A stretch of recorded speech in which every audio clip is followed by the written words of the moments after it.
Now, of course, the week's been dominated by the death of the world's most notorious terrorist. After 10 years on the run, Osama bin Laden was eventually tracked down in an affluent Pakistan suburb and shot dead. But as RT's Anissa Nawe reports, the world's militants will seek out a new torchbearer for terrorism.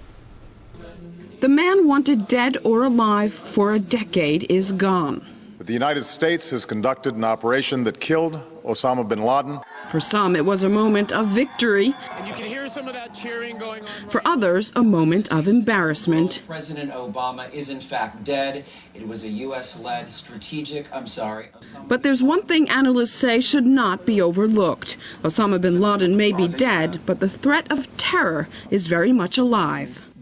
Frankly, it doesn't make much of a difference that bin Laden is dead.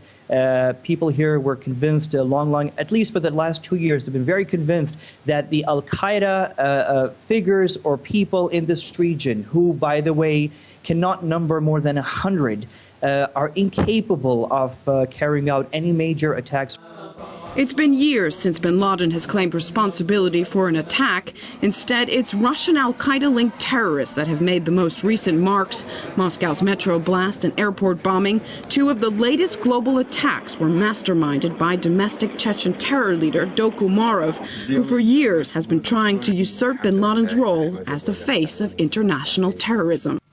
The al-Qaeda leader's demise is expected to remain a significant symbol. While having little or no effect in the fight against terrorism, it could create waves elsewhere. In 2001, right before 9/11, George Bush's approval rating was bumping around 50%. Within 24 hours, he shot up to 90%. So watch for Obama to get a good bump from this.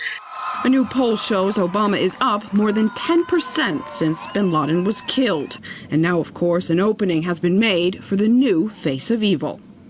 First it was the Soviet Union, and then it was the Russian Federation, and then came Osama bin Laden, Saddam Hussein, and these days, of course, we have Muammar Gaddafi. Parallels have been made this week with how the U.S. armed groups that later evolved into al-Qaeda and the Taliban with what they're doing now in Libya.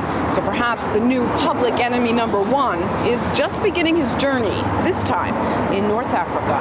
Anissa Nawe, RT, Moscow.